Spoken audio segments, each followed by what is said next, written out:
Jangan plesetkan ayat ini lalu bilang, oh maka pulanglah mereka melalui jalan lain. Berarti jalan keselamatan itu tidak hanya di dalam Yesus, di luar Yesus pun bisa.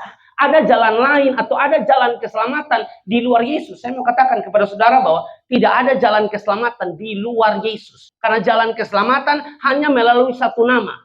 Yesus Kristus Tuhan. Yohanes 14 ayat 6. Kata Yesus kepadanya, akulah jalan dan kebenaran dan hidup. Tidak ada seorang pun yang datang kepada Bapa kalau tidak melalui aku. Kisah 4 ayat 12 pun mengatakan demikian. Dan keselamatan tidak ada di dalam siapapun juga selain di dalam Dia. Sebab di bawah kolong langit ini tidak ada nama lain yang diberikan kepada manusia yang olehnya kita dapat diselamatkan. Mau selamat hanya di dalam Yesus. Jadi jangan plesetkan ayat ini lalu bilang ada jalan lain keselamatan. Tidak ada. Jalan keselamatan hanya melalui Yesus.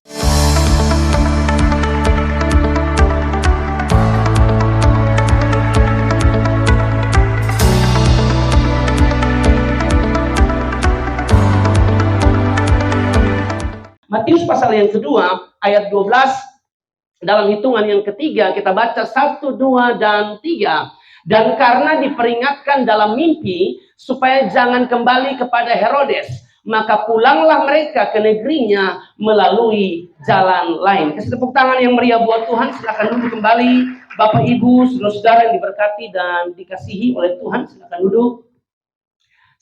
Yang pertama-tama saya berterima kasih kepada Tuhan Yesus, ya, yang begitu luar biasa memberikan kesempatan kepada saya untuk bisa berdiri menyampaikan firman, dan terima kasih juga kepada pemimpin Bank Mandiri, ya, dan juga Bapekris, ya, Badan Pengurus Pegawai Kristen area Kupang, yang memberikan saya kesempatan untuk bisa berdiri dan menyampaikan firman Tuhan. Saya tahu, saya percaya bahwa semua ada dalam kendali Tuhan, termasuk saudara-saudara bisa hadir juga sampai dengan malam hari ini. Bahkan kehadiran saudara bersama-sama dengan keluarga, itu juga karena kebaikan Tuhan. Jadi memang tidak ada alasan bagi kita untuk tidak bersyukur, tidak ada alasan bagi kita untuk tidak berterima kasih kepada Tuhan. Kenapa, saudara-saudara?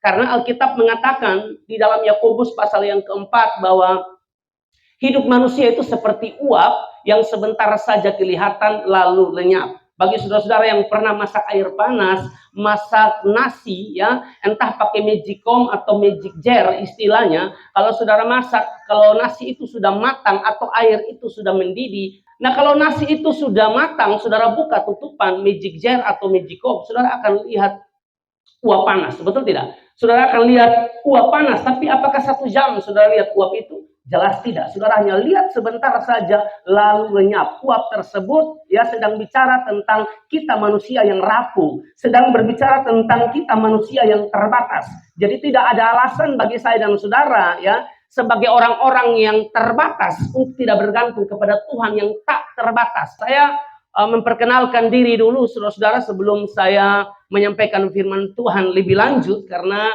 pepatah bilang tidak kenal tidak sayang, ya toh. Nama saya Angki Naid, dan saya terdaftar sebagai seorang pendeta di Gereja Sidang Jemaat Allah, dan saya melayani di Gereja Sidang Jemaat Allah Amazing Grace. Saya sudah menikah, anak Tuhan belum izinkan, tapi bagi saya Tuhan tidak pernah salah, begitu ya. Tuhan tidak pernah salah dalam merancangkan segala sesuatu. Apa yang Tuhan rancangkan itu mendatangkan sukacita dan damai sejahtera. Jadi sedikit saja saya perkenalan, karena tidak penting saya atau siapapun, yang paling penting itu nama Yesus. Itu yang paling penting. Amin, saudara-saudara. Nah, pada kesempatan ini, saudara-saudara, dari satu bagian yang kita baca dalam Matius, ya, pasal yang kedua ayat 12, yang merupakan tema yang diberikan oleh PGI, maka pulanglah mereka ke negerinya melalui jalan lain, saudara-saudara. Maka sebelum masuk pada poin-poin menarik yang akan kita bahas pada kesempatan malam hari ini, ada beberapa hal yang perlu diperhatikan berkaitan dengan ayat ini, saudara-saudara, sehingga kita tidak salah dalam menafsir atau kita tidak salah dalam memahami bagian ayat ini. Yang kalimatnya, maka pulanglah mereka melalui jalan lain. Kenapa saya katakan demikian, saudara-saudara yang diberkati oleh Tuhan? Karena kalimat ini justru dipakai untuk hal-hal yang tidak cocok, tidak sesuai dengan konteks, ya. Jadi jangan plesetkan ayat ini untuk hal yang tidak sesuai konteks. Itu bagian yang pertama. Jangan plesetkan ayat ini untuk hal yang tidak sesuai konteks. Hal yang mana? Beberapa waktu yang lalu kita nonton bola, kan gitu. Nonton bola lalu jujur, saya ini Brasil berat. Meskipun Brasil tidak lolos dan saya sangat kecewa kenapa bisa kalah ya. Sudah unggul 1-0 lalu kalah. Ada juga yang timnya tuh Portugal, ya. Itu juga penuh dengan tangisan karena mereka cinta mati Ronaldo. Meskipun Ronaldo tidak kenal Anda sebenarnya. Messi juga tidak kenal kita sama sekali. Tapi kita pun buang-buang darah hanya untuk nonton. So begitu dia bakal dengan kawan kantor, kan bikin pusing, saudara. Messi dan Ronaldo tidak kenal kita, sama sekali tidak kenal. Tapi kita pun bikin diri lebih dari kita paling kenal Messi dan Ronaldo. Ya, tapi itu so fans sejati, mereka suka bilang begitu. Nah, waktu Brasil kalah, waktu Portugal kalah, lalu tim-tim yang lain kalah, mereka pakai ayat ini, maka pulanglah mereka melalui jalan lain. Saya bilang gini orang, jangan plesetkan ayat ini di sepak bola, tidak cocok. Karena konteks ayat ini tidak bicara tentang itu. Itu bukan untuk sepak bola. Lalu yang kedua, saudara-saudara, bicara tentang maka pulanglah mereka melalui jalan lain, saudara-saudara. Jangan juga plesetkan ayat ini untuk mengatakan bahwa ada jalan keselamatan lain di luar Yesus. Saya harus omong itu, saudara-saudara. Jangan plesetkan ayat ini lalu bilang, oh maka pulanglah mereka melalui jalan lain. Berarti jalan keselamatan itu tidak hanya di dalam Yesus. Di luar Yesus pun bisa. Ada jalan lain atau ada jalan keselamatan di luar Yesus. Saya mau katakan kepada saudara bahwa tidak ada jalan keselamatan di luar Yesus. Amin. Saya harus ngomong. Setelah ini mungkin saudara tidak suka saya, tapi saya harus ngomong. Karena jalan keselamatan hanya melalui satu nama. Yesus Kristus Tuhan. Saya ngomong tidak sembarang ngomong, tapi saya pakai data. Misalnya, Yohanes 14 ayat 6. Yohanes 14 ayat ke-6 mengatakan begini, saudara-saudara. Kata Yesus kepadanya, akulah jalan dan kebenaran dan hidup. Tidak ada seorang pun yang datang kepada Bapa kalau tidak melalui aku. Jadi jangan plesetkan ayat ini lalu bilang ada jalan lain keselamatan. Tidak ada. Jalan keselamatan hanya melalui Yesus. Kata Yesus kepadanya, akulah jalan. Artinya saudara-saudara bahwa di luar Yesus tidak ada jalan. Lalu dia bilang, akulah kebenaran. Di luar Yesus tidak ada kebenaran, saudara-saudara. Kebenaran hanya ada di dalam Yesus. Lalu dia bilang, akulah jalan kebenaran dan hidup. Artinya bahwa di luar Yesus tidak ada kehidupan, yang ada kematian.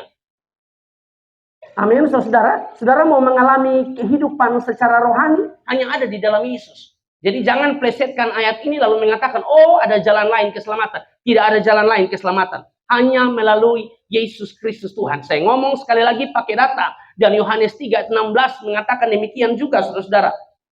Ya, kalau bicara Natal selalu identik dengan kasih, saudara-saudara. Kalau kita bicara Natal, kita bicara tentang kasih Allah yang dinyatakan.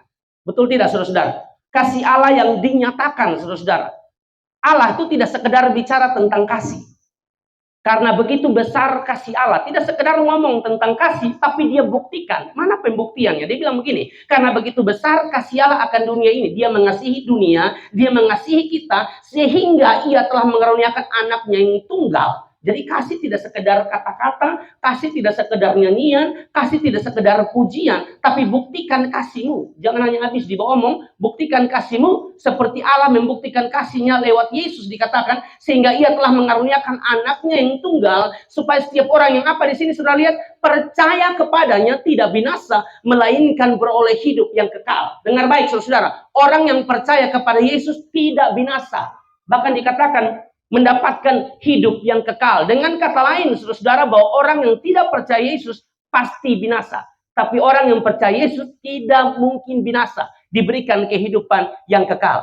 Jadi jangan coba-coba plesetkan Matius pasal yang kedua ayat 12, lalu plesetkan untuk urusan keselamatan. Tidak. Keselamatan hanya melalui Yesus Kristus. Kisah 4 ayat 12 pun mengatakan demikian.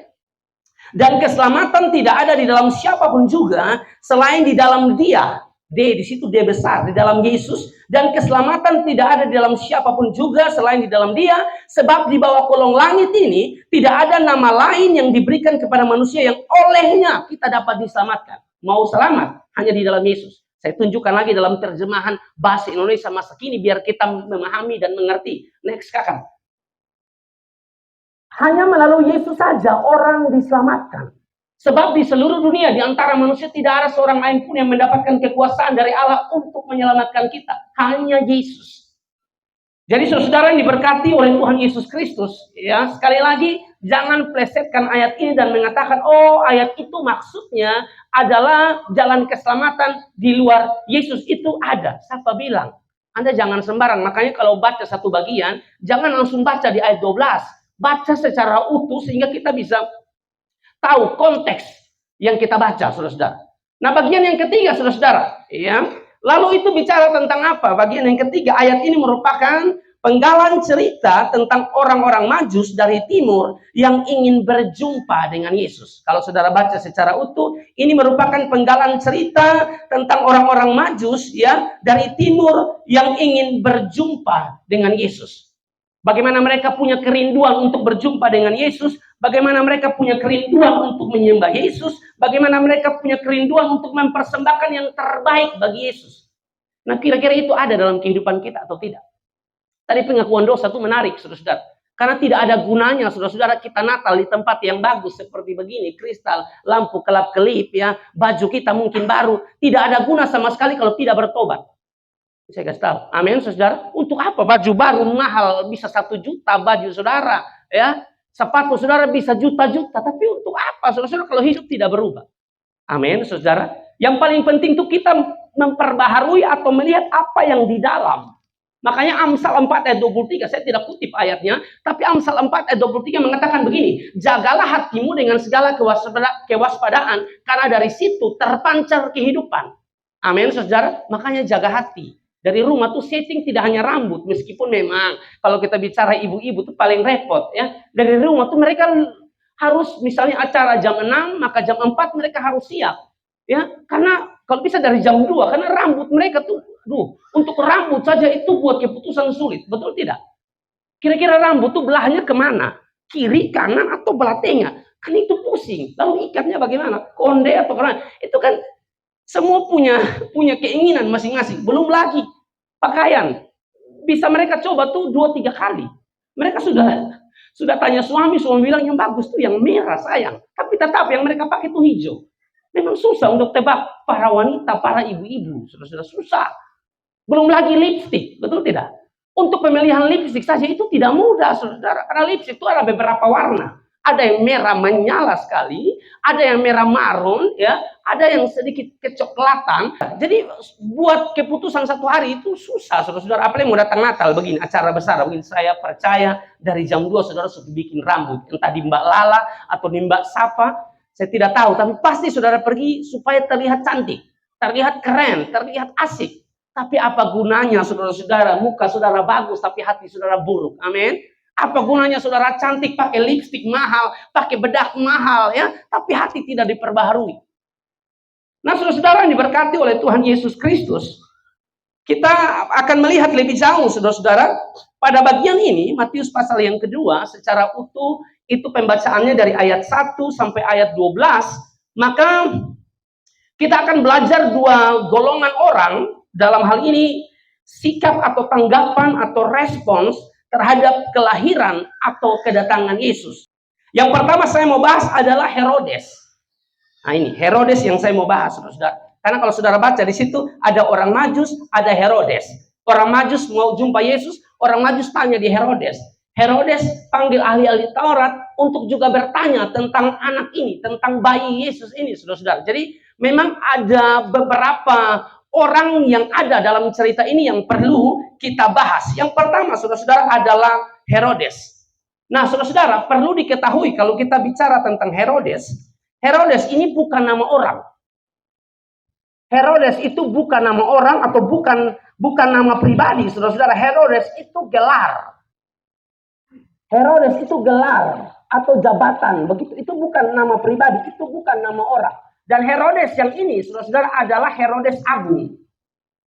Beda dengan Herodes Archelaus, ya, beda dengan Herodes Antipas yang membunuh Yohanes Pembaptis, itu beda lagi, saudara-saudara. Ini Herodes Agung, saudara-saudara, dan dia berada dalam pemerintahannya itu ada di masa kelahiran Yesus, saudara-saudara. Dan Herodes, saudara-saudara, kalau kita bicara tentang Herodes Agung ini seorang yang sebenarnya dalam hal bekerja keren, tapi Kalau kita baca tentang Herodes Agung, dia ini seorang yang jahat. Coba kalau saudara bisa lihat, saya baca kepada saudara. Herodes Agung ini saudara, ia adalah orang Idumea dan sebetulnya ia adalah seorang raja yang hebat, tetapi ia sangat mudah curiga, ya, dan kejam luar biasa. Kalau hanya curiga sampai, nah ini curiga kejam luar biasa. Ia bahkan membunuh istrinya sendiri. Sudah lihat betapa kejamnya orang ini, betapa jahatnya Herodes ini. Ia bahkan membunuh istrinya sendiri, ibu mertuanya, dan 3 anak laki-lakinya. Kalau dia istri saya bunuh, anak saya bunuh, yang mertua saya bunuh, apalagi hanya sekedar TO. Itu dia bunuh memang itu dong. Apalagi hanya kawan-kawan, itu dia bunuh memang, saudara-saudara. Ia bahkan membunuh istrinya sendiri, ibu mertuanya, dan 3 anak laki-lakinya karena curiga bahwa mereka mau merebut tahtanya. Sampai-sampai saat itu ada kata-kata dari kaisar yang berbunyi begini, lebih baik menjadi babinya Herodes daripada menjadi anak laki-lakinya. Kenapa? Karena Herodes yang ingin menyenangkan orang Yahudi memang tidak makan babi. Jadi kalau menjadi babinya aman, tetapi menjadi anak laki-lakinya risikonya besar untuk dicurigai lalu dibunuh. Lebih baik jadi binatang, sah. Lebih baik jadi babi, dia sudah makan babi, dia sudah mungkin bunuh babi, dia tidak mungkin sentuh babi, Herodes. Daripada jadi depo anak. Kenapa? Ini orang yang sangat jahat, saudara-saudara. Orang yang sangat ketakutan luar biasa, saudara-saudara, untuk tahtanya. Dia tidak mau orang lain rebut tahtanya. Ini orang sangat jahat, saudara-saudara. Nah, kalau kita bicara tentang pemimpin jahat, begini kita bukan baru temukan di zaman sekarang. Kan ada orang yang begitu, toh. Dia kalau sudah naik jadi pemimpin, dia mulai jaga di tahta. Orang-orang yang dia tidak suka lengser. Itu bukan terjadi sekarang. Dari dulu sudah terjadi. Andi Herodes nih. Dia terlalu jaga dia pun tahta, saudara-saudara, sampai dia pun anak istri itu dia bunuh. Nah, saudara-saudara, bisakah kita bayangkan bagaimana reaksinya seorang Herodes? Dia pun anak istri saja dia bunuh. Nah, bagaimana reaksi Herodes, saudara-saudara, ketika mendengar dari orang-orang Majus bahwa ada raja orang Yahudi yang baru dilahirkan. Karena waktu itu orang-orang Majus bertanya kepada Herodes. Nah, itu Herodes mulai pusing, ya. Dia mulai mau cari tahu ini siapa nih, raja siapa yang mulai hebat dari beta, ya. Semua orang tahu akan kekejamannya dan karena itu ia mendengar dari orang-orang Majus tentang raja yang baru lahir.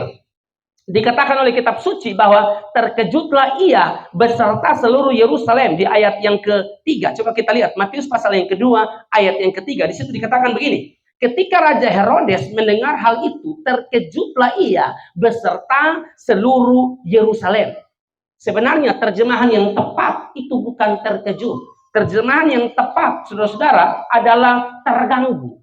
Dia tuh terganggu.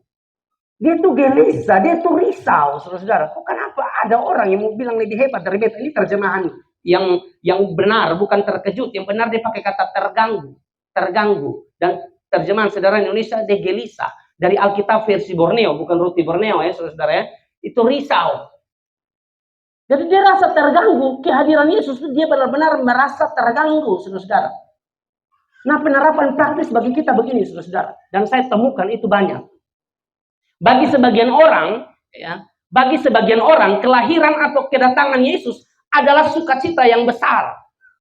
Bagi sebagian orang, bagi sebagian kelompok yang memang rindu kehadiran Tuhan, saudara-saudara, ya, bagi mereka adalah sukacita besar kalau Yesus itu datang. Tapi bagi sebagian orang, saudara-saudara, yang tidak hidup di dalam Tuhan, sebagian orang yang tidak suka, saudara-saudara, ya, dengan kehadiran Yesus, dia merasa terganggu. Nah ini nih, kita nih merasa terganggu kehadiran Yesus atau kita bersuka cita karena kehadiran Yesus.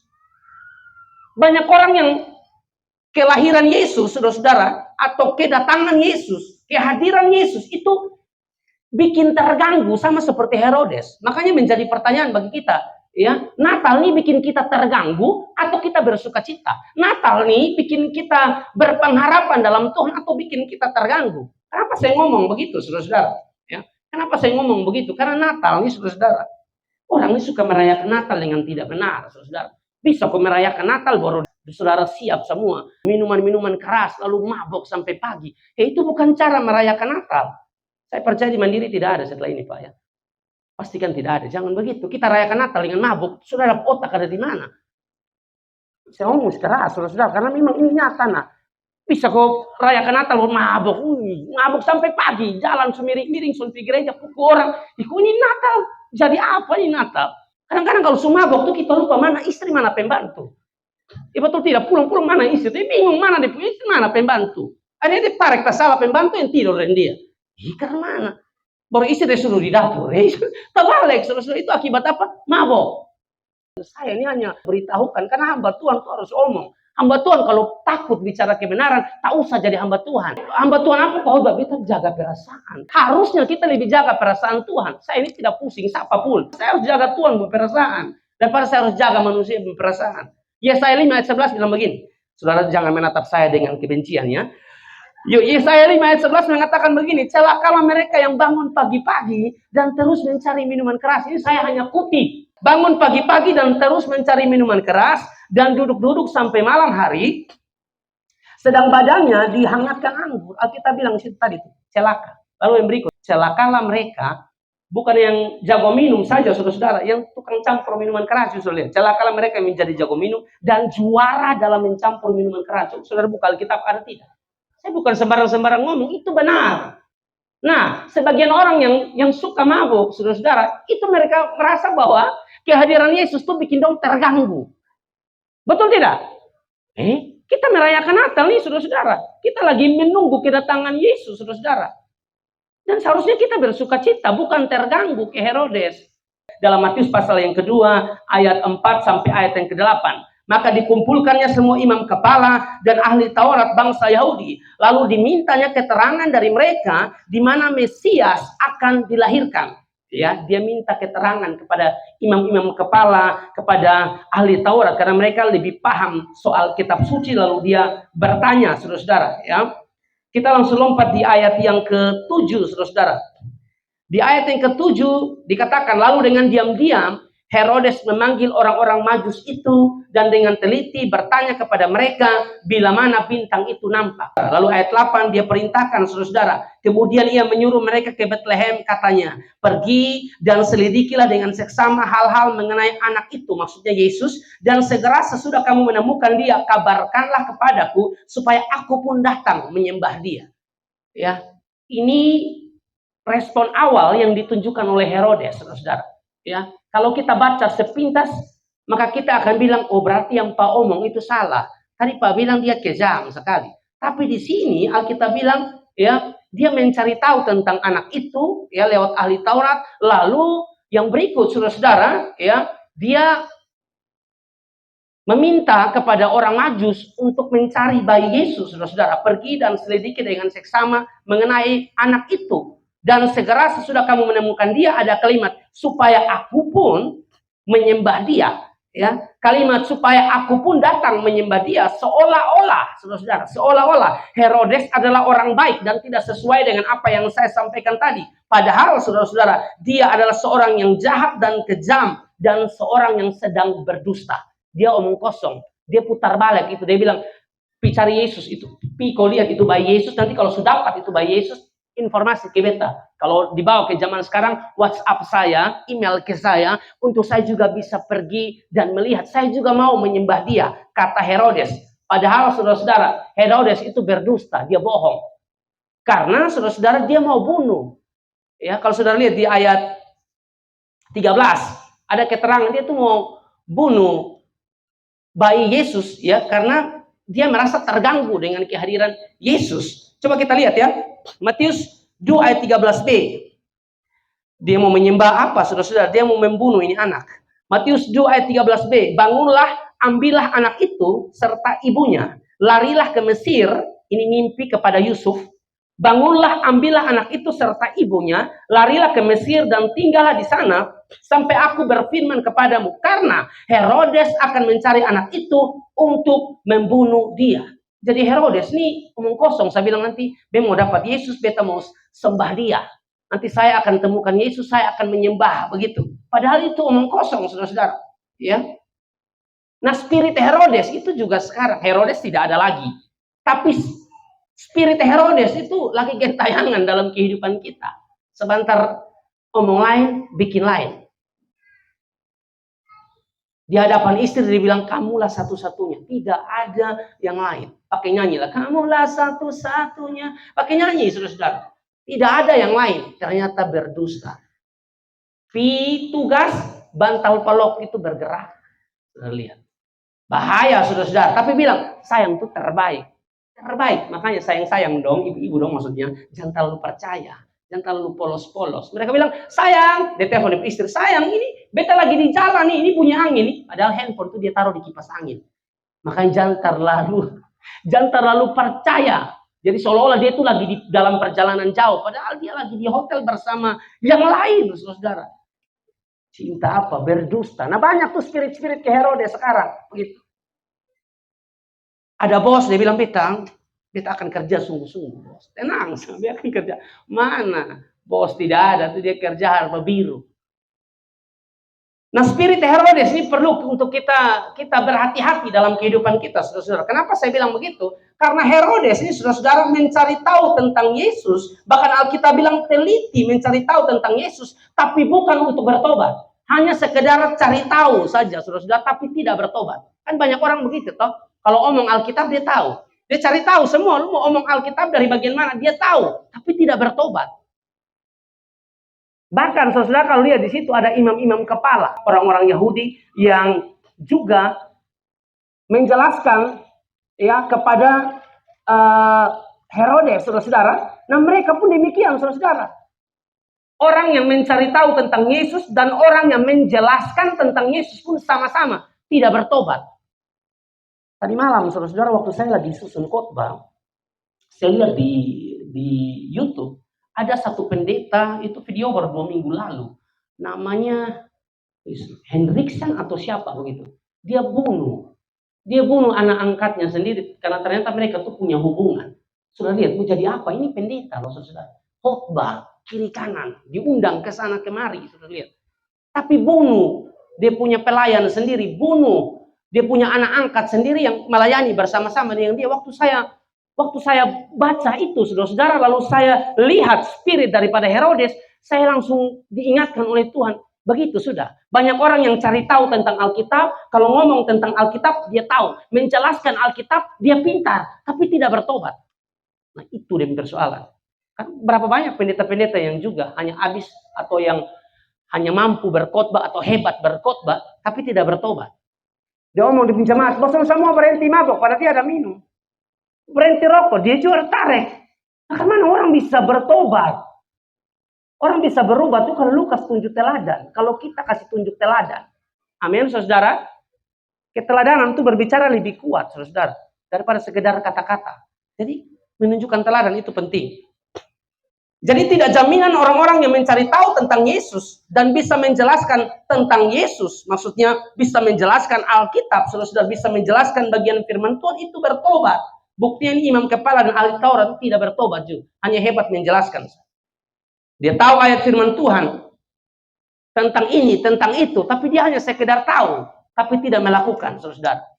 Kan kalau kita omong begini kan, semua akan bilang, Pak omong kau tunjuk tahu, kau pernah baca.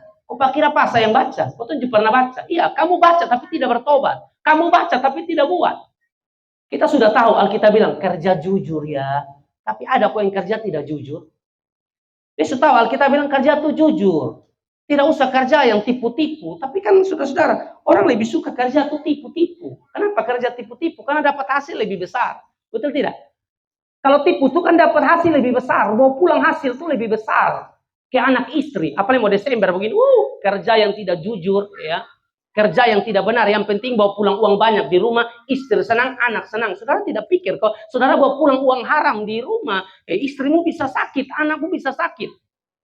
Lebih baik saudara bawa pulang uang sedikit, tapi dari hasil kerja jujur, daripada saudara bawa pulang hasil yang banyak, tapi tidak jujur dalam bekerja. Saya tunjukkan ayat, Amsal 10 ayat 2. Terima kasih. Bilang kasih air, Alkitab bilang kasih secangkir air, diberkatin. Apalagi ini air, merek Love, diberkati sekalian.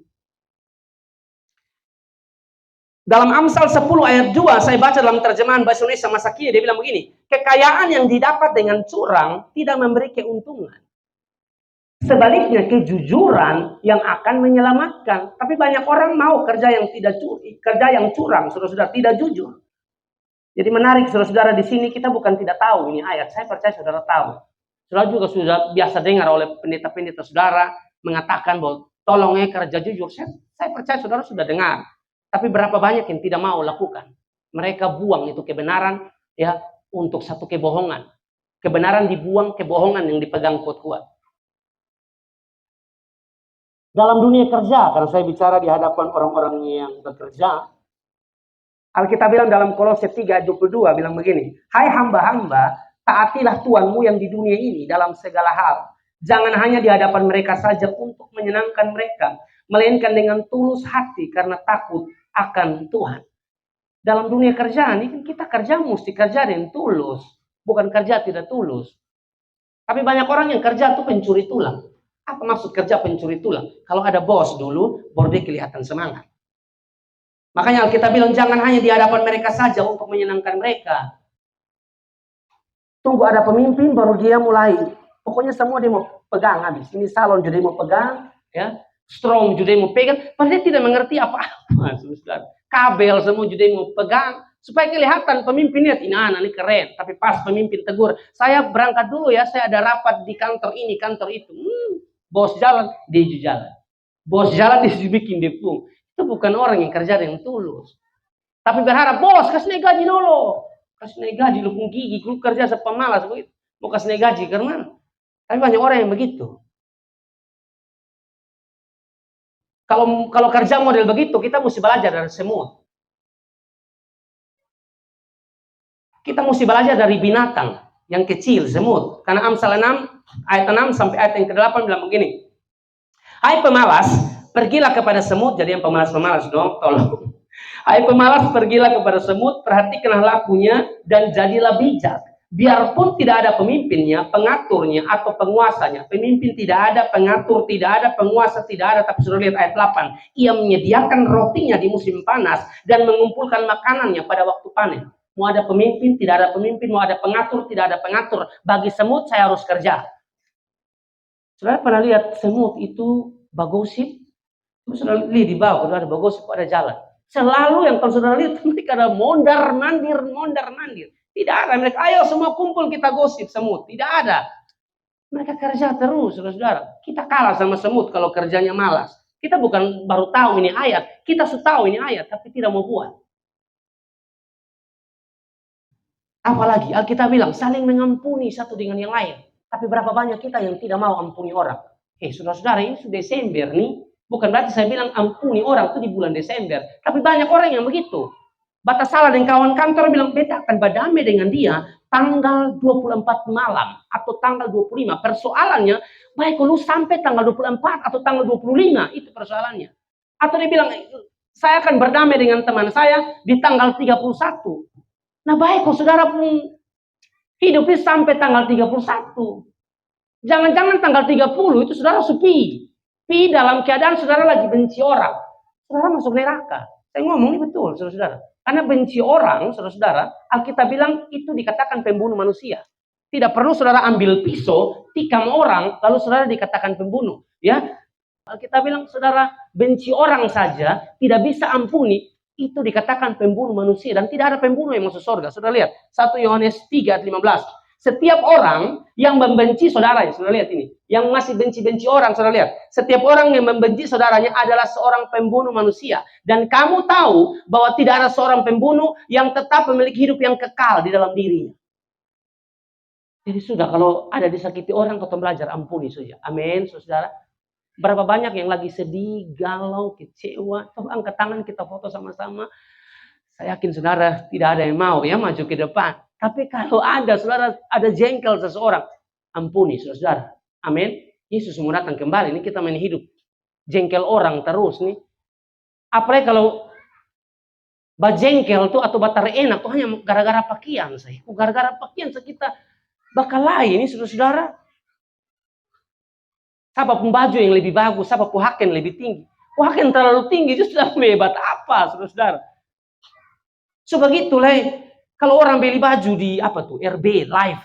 Orang pakai, dia bilang, lihat, Nanti udah mulai bagosip yang kelompok sendiri lilin satu. Bagaya mah RB. Padahal dia ini juga ada beli di RB live tuh, live malam. Sesama pembeli di RB itu menyatu, bersatu. Tidak usah bertengkar, saudara-saudara. Amin. Nah ini ada Piala Dunia nih. Jangan bertengkar, saudara-saudara. Karena ada orang yang bertengkar yang tidak penting. Nonton bola mulai bakal isu karena fans Portugal ya ada Ronaldo, fans Argentina ada Messi. Messi sekarang dan tim sudah ada di final. Portugal su out. Su kalah, tapi karena mereka terlalu cinta Ronaldo, kan saya lihat, saudara, saya ini bukan pendeta yang tidak perhatikan, saya juga buka, saya juga cek satu-satu TikTok, karena saya itu ada TikTok, saudara-saudara. Saya itu ada TikTok, saudara tolong ikuti saya di TikTok. Nama saya Angki Night, tapi itu bukan goyang-goyang tidak jelas ya. Itu firman semua. Dan ini malam pernah saya kasih di TikTok beberapa penggal nanti. Saudara ikut saya Angki Night, saya di situ. YouTube pun ada, nama saya juga Angki Night. Makanya saya rekam nih, nanti saya posting di YouTube. Natal Bank Mandiri. Wah keren. Living by faith. Wah. Dan saya sudah rekam, sudah muka. Jadi kalau saya ada kasih tunjuk, senyum, bagus, marah-marah ya. Nanti masuk di YouTube, tidak enak. Subscribe saya hilang memang semua ya. Jadi begitu, saudara-saudara. Hanya gara-gara bola kita bertengkar, kita bakal lain. Tidak usah, saudara-saudara. Hal-hal begitu kok kita bertengkar, bagaimana, saudara? Tidak boleh ya. Kita harus saling mengasihi satu dengan yang lain, saudara-saudara. Jadi bagian yang pertama ini memang penting untuk kita pelajari bersama-sama. Jangan seperti Herodes. Ya, spirit Herodes tidak boleh ada dalam hidup kita. Herodes merasa terganggu dengan kehadiran Yesus. Kita tidak boleh terganggu dengan kehadiran Yesus. Malah kita bersuka cita karena Yesus telah lahir di hidup kita. Amin, saudara. Bukan malah terganggu, tidak boleh. Jangan ikuti gaya hidup atau teladan daripada Herodes. Yang perlu kita ikuti yang kedua ini. Yang kedua ini yang perlu kita teladani, yaitu orang Majus. Langsung kakak di orang Majus. Yang harus kita teladani ini ada orang Majus, saudara. Kalau saudara cari keterangan tentang orang Majus, memang tidak terlalu banyak data atau keterangan tentang orang Majus ini, saudara ya. Di Matius 2 ayat 1 ini diterjemahkan dalam Alkitab bahasa Inggris atau dalam terjemahan lain itu wise men. Mereka ini orang-orang yang bijaksana, saudara. Orang-orang Majus ini. Dan juga ada hal-hal yang tidak kita ketahui tentang orang-orang Majus ini, saudara. Ada beberapa hal yang tidak kita ketahui dari orang-orang Majus. Tidak diketahui dengan jelas dari mana datangnya orang-orang Majus ini. Itu yang pertama. Kita tidak tahu jelas orang-orang Majus ini datang dari mana, saudara-saudara. Kitab suci hanya mengatakan bahwa mereka datang dari timur. Tapi jelasnya itu kita tidak tahu. Secara spesifik kita tidak tahu orang-orang Majus ini. Yang kedua, saudara-saudara, soal jumlah. Soal jumlah orang-orang Majus, kita juga tidak tahu jumlahnya berapa. Meskipun saudara-saudara ada drama-drama Natal yang menunjukkan bahwa orang-orang Majus itu tiga orang. Kenapa 3 orang, saudara-saudara? Karena itu berkaitan dengan pemberian mereka, emas, kemenyan, dan mur. Karena pemberian ini ada 3, jadi mereka berpikir, saudara-saudara, bahwa orang-orang Majus ini jumlahnya 3. Saya mau begini 2, 3, saudara-saudara. Kita tidak tahu dengan pasti berapa jumlah orang-orang Majus yang datang untuk menghampiri Yesus, yang datang untuk bertemu dengan bayi Yesus. Alkitab tidak menjelaskan, saudara-saudara. Sama seperti kalau Bank Mandiri pergi melayat, mungkin ada orang tua dari teman yang meninggal, lalu kasih keran bunga. Lalu keran bunga di situ tulis bahwa keluarga besar Bank Mandiri. Satu keran tapi tulis keluarga besar Bank Mandiri. Itu bukan satu orang yang kasih. Keransnya memang satu. Tapi atas nama seluruh karyawan Bank Mandiri, saudara-saudara. Jadi kita tidak tahu berapa orang Majus, ada jumlah berapa untuk bertemu dengan Yesus. Itu jumlahnya berapa kita tidak tahu. Nah, ada beberapa hal yang kita pelajari dari orang-orang Majus. Yang pertama, ya, tahan sedikit saudara-saudara. Yang pertama, mereka dituntun oleh bintang untuk berjumpa dengan Yesus. Untuk berjumpa dengan Yesus, saudara-saudara, mereka dituntun oleh bintang, saudara-saudara. Apakah ini berarti, kalau kita bicara tentang bintang, apakah ini berarti bahwa orang Kristen itu boleh percaya dengan ramalan-ramalan bintang, horoskop? Jelas tidak, saudara-saudara. Ya, ada orang tuh yang dia tidur malam dia baca itu majalah yang dicari yang bintang-bintang untuk Ya, Aquarius itu apa, Capricorn, dia hanya cari itu. Besok pagi dia cek lah. Jadi seolah-olah di hidup itu ditentukan oleh apa yang dikatakan oleh bintang-bintang tersebut. Hidup kita itu ditentukan oleh Tuhan. Jadi jangan tanya-tanya di bintang atau di siapa, cora malbeta, tidak perlu. Hidup kita itu di tangan Tuhan. Amin, saudara. Perlu diingat bahwa beda ya, ada perbedaan antara astrologi ya dengan astronomi. Kalau astronomi, saudara, itu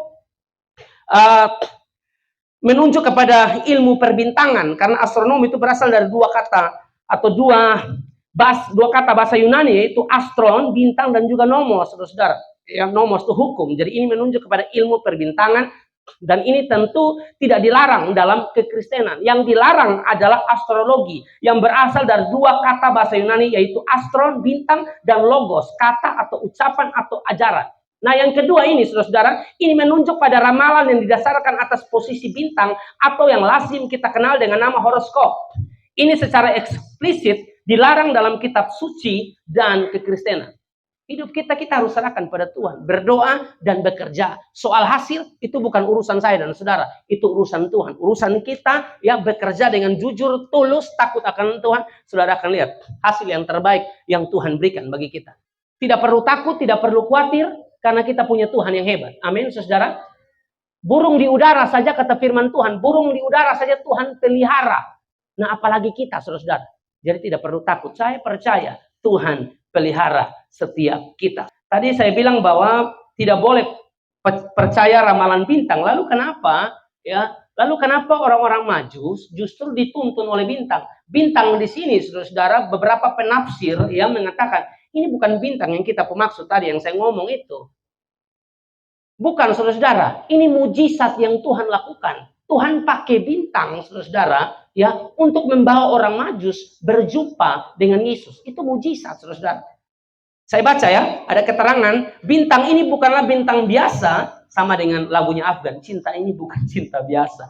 Bintang ini bukanlah bintang biasa, tapi suatu mujizat yang merupakan alat Tuhan untuk memberi petunjuk kepada orang Majus, di mana ada bintang yang mempunyai kelakuan seperti itu. Jadi ini pasti bukan bintang biasa. Karena bintang ini membawa atau menunjukkan kepada orang Majus di mana Yesus berada. Berarti ini bukan bintang yang biasa, saudara-saudara. Ya, ini bintang yang mempunyai kelakuan yang luar biasa yang bisa menunjuk arah. Jadi ini pasti bukan bintang biasa, tapi ini adalah suatu mujizat yang merupakan alat Tuhan untuk memberi petunjuk kepada orang-orang Majus. Karena itu jelaslah bahwa hal ini tidak boleh dijadikan sebagai dasar untuk membenarkan ya astrologi atau horoskop. Jadi ini memang mujizat yang Tuhan kerjakan kepada orang-orang Majus. Sama seperti orang-orang Majus, kita pun demikian. Cerita orang Majus berbeda juga dengan cerita saya. Cara saya kenal Yesus berbeda dengan orang-orang Majus bertemu dengan Yesus atau mengenal Yesus. Mereka dituntun oleh bintang, saya juga dituntun oleh Tuhan, tapi dengan cara yang berbeda. Kan Tuhan punya banyak cara. Tuhan bisa pakai bintang, Tuhan bisa pakai kawan di kantor, Tuhan bisa pakai bos, Tuhan bisa pakai pemimpin, Tuhan bisa pakai siapa saja, saudara-saudara, untuk membuat kita menjadi lebih baik. Ada banyak orang tua yang anti kritik. Mau maju tapi anti kritik. Tidak bisa. Tidak semua kritikan itu berdiri di atas motivasi yang salah. Ada orang yang kritik kamu tujuannya supaya kamu lebih baik. Yang kedua, sudah mau habis. Mereka langsung lihat jam. Tuhan baik. Mereka lihat makanan di belakang. Aduh, harumnya sudah mulai keluar. Sabar dulu, dengar firman dulu. Saudara, Matius 4 ayat 4. Pendeta itu mesti siap semua ayat ya, saudara. Matius 4 ayat 4, waktu Yesus dicobai di padang gurun, saudara. Iblis bilang begini, rubah ini batu jadi roti. Lalu Yesus bilang begini, manusia itu tidak hanya hidup dari roti saja, tapi dari setiap firman yang keluar dari mulut Allah. Amin, saudara. Setelah ini kita makan, tapi makan dulu makanan rohani. Makanan rohani jauh lebih penting dari makanan jasmani. Jangan-jangan badan kita saja yang besar karena makanan jasmani, tapi rohani kita kerdil.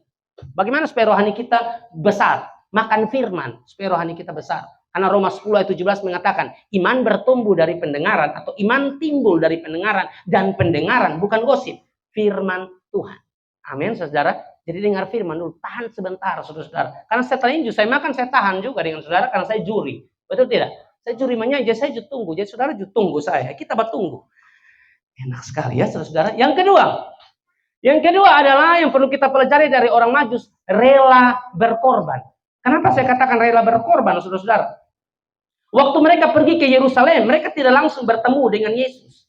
Mereka tanya dulu di Herodes, lalu Herodes ditanya di ahli-ahli Taurat.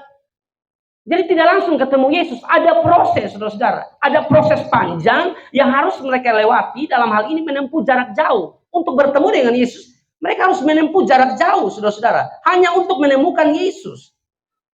Tapi saudara-saudara, bagi mereka, jarak jauh tidak membuat mereka kecewa. Mau jarak jauh seperti apapun, yang penting saya jumpa Yesus. Bukankah ini menunjukkan pengorbanan mereka yang luar biasa? Kehidupan itu ada proses, saudara. Kehidupan tanpa proses bukanlah kehidupan. Hidup mau enak-enak saja. Ada pun susah juga kadang-kadang.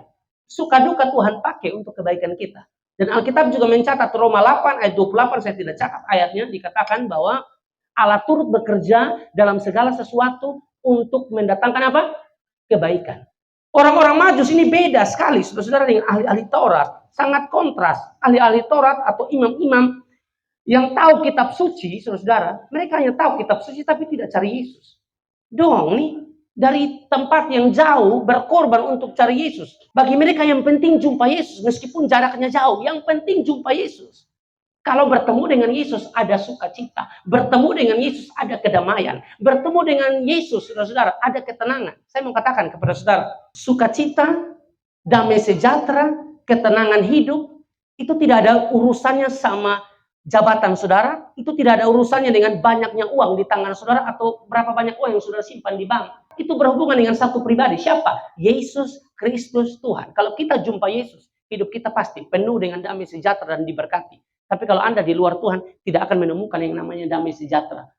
Ini yang dilakukan oleh orang-orang Majus. Mau jauh ke apapun, kita jalan untuk cari Yesus. Ada berkorban sedikit. Ada pengorbanan yang mereka harus tunjukkan. Yang ketiga, saya lihat muka mulai berbangka, yang kasih cepat di poin 3. Waktu mereka bertemu dengan Yesus, yang mereka lakukan adalah mereka menyembah Yesus dan memberikan persembahan yang terbaik. Perhatikan di dalam Matius 2 ayat 11 dikatakan, maka masuklah mereka ke dalam rumah itu dan melihat anak itu bersama Maria ibunya, lalu sujud menyembah dia. Mereka pun membuka tempat harta bendanya dan mempersembahkan persembahan kepadanya, yaitu emas, kemenyan, dan mur. Ya, emas, kemenyan, dan mur. Ini adalah persembahan terbaik dari mereka untuk Yesus.